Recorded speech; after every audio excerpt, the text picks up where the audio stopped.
जय माता दी भक्तों, स्वागत है आपका अपने चैनल पर प्रभु के भजन में। आइए आज हम एक नए ज्ञानवर्धक वीडियो के बारे में बात करने वाले हैं। भगवान श्री राम ने बताया कि स्त्रियों को ये 4 काम पति से पहले नहीं करना चाहिए। साथ ही आप समझ लें, इन 4 काम को पहले करने से आप पाप के पात्र बन सकते हैं।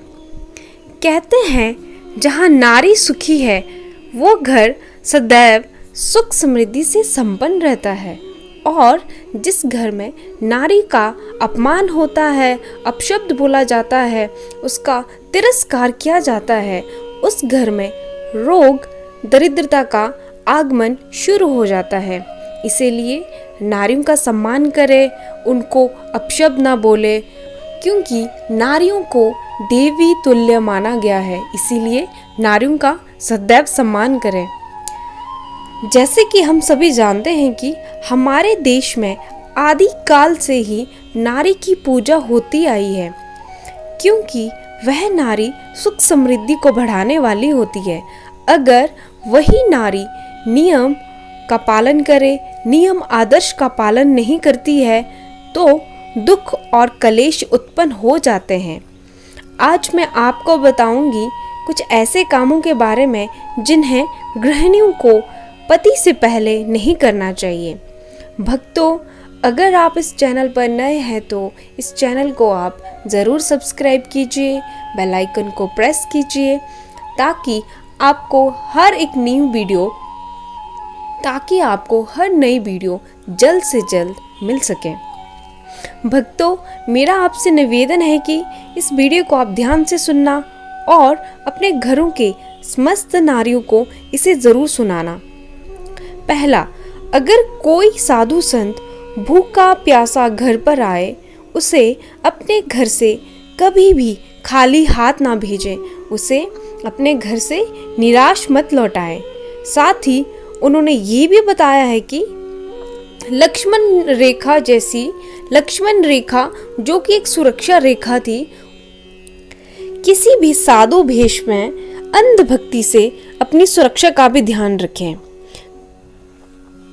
जैसे श्री राम ने बताया है कि अगर कोई साधु संत या फिर कोई भूखा प्यासा आपके द्वार पर आता है, उसे कुछ ना कुछ देकर आप जरूर विदा करें, उसे अपने घर से निराश ना लौटाएं। साथ ही श्री राम ने यह भी बताया है कि जैसे सीता माँ ने लक्ष्मण जैसी सुरक्षा रेखा को पार करके उस साधु भेष में जो बहरूपिया आया था, रावण जो बहरूपिया का रूप लेकर आए थे, उनके जाल में फंस के उन्होंने अपनी सुरक्षा को अनदेखा किया। क्योंकि आप सभी जानते हैं कि माता सीता अपने आप में ही माँ दुर्गा थी, माँ जगदम्बा थी। वे जानती थी कि वो एक साधु रूप में एक छलिया है, फिर भी माता सीता ने जगत की नारियों को शिक्षा देने के लिए, संदेश देने के लिए ये लीला रची कि ताकि आने वाली नारियां इस तरह के बहरूपिये जो साधु वेश में आते हैं उनका विश्वास ना कर सके।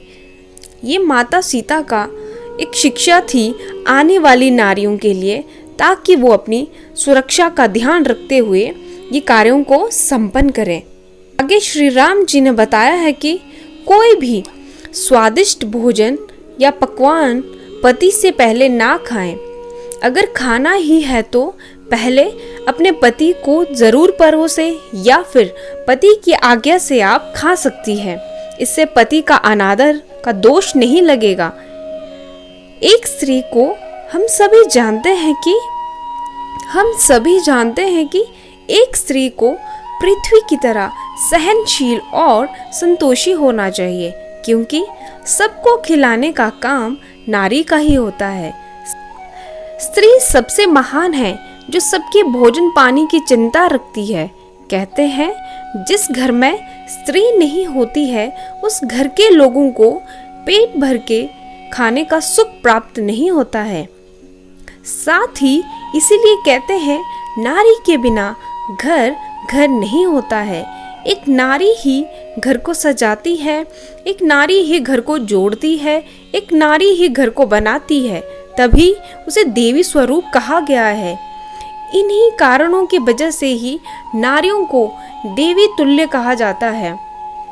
जो नारी का त्याग, समर्पण अपने परिवार के प्रति होता है, उन्हीं कारणों की वजह से ही नारी को ही देवी के समान पूजा जाता है।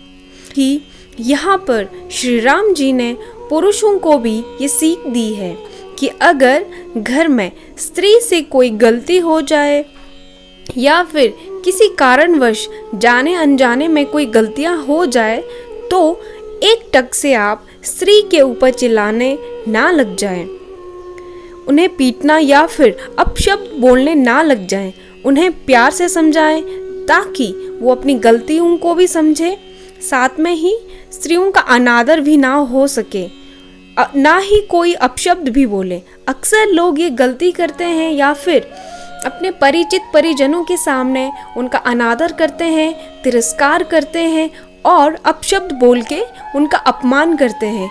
कृपया करके इस तरह की गलतियां आप भी ना करें, क्योंकि हर पुरुष का धर्म है हर नारी का सम्मान करना। श्री राम जी कहते हैं कि यही वजह है कि आने वाले समय में, आने वाले युग में यही कारण घर में विवाद होने का बनेगा। कृपया करके आप ऐसा ना करें और स्त्रियों का सम्मान करें, क्योंकि स्त्री ही एक घर को बनाती है, स्त्री ही एक घर को जोड़ती है और स्त्री के सम्मान समर्पण कोई नहीं कर सकता है। आगे श्री राम जी ने कहा है कि नारियां अपनी पति धर्म का पालन करें और पति की सलाह के बिना किसी बड़े काम की शुरुआत न करें। अगर आपको किसी काम को शुरू करना है, किसी बड़े काम की शुरुआत करना चाहते हैं, तो पहले अपने पति के साथ उसका सलाह मशवरा ज़रूर करें और उसके बाद उस काम को आप ज़रूर शुरू करें।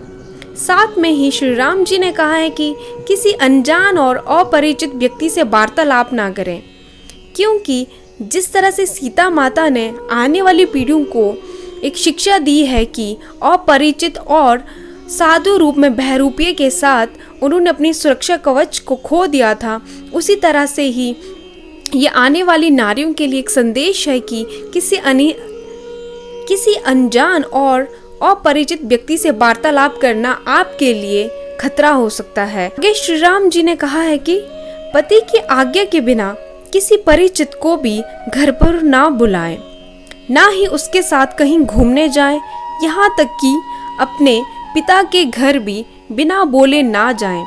अगर आप अपने पिता के घर भी जाना चाहते हैं तो अपने पति के सलाह से या आज्ञा लेकर आप जा सकते हैं। साथ ही आपत्ति काल में स्वयं आप निर्णय ले सकती है। अपनी व्यक्तिगत बातें या फिर मान सम्मान की बातें अगर आपको करनी ही है तो सबसे पहले आप अपने पति को ज़रूर बताएं। इससे क्या होता है कि नारियों का सम्मान बना रहता है, इससे नारियों का सम्मान सदैव बना रहता है। उम्मीद करती हूँ भक्तों कि आपको ये ज्ञानवर्धक वीडियो पसंद आई होगी और अपने घरों में नारियों का सम्मान करें और उन्हें सपोर्ट करें। साथ में इन वीडियो को अपने घर की नारियों के साथ ज़रूर शेयर करें। इसी तरह की डेली और रोज़ाना ज्ञानवर्धक वीडियो के लिए आप इस चैनल को ज़रूर सब्सक्राइब कीजिए, बेल आइकन को प्रेस कीजिए और आप इन वीडियो का आनंद लेते रहें।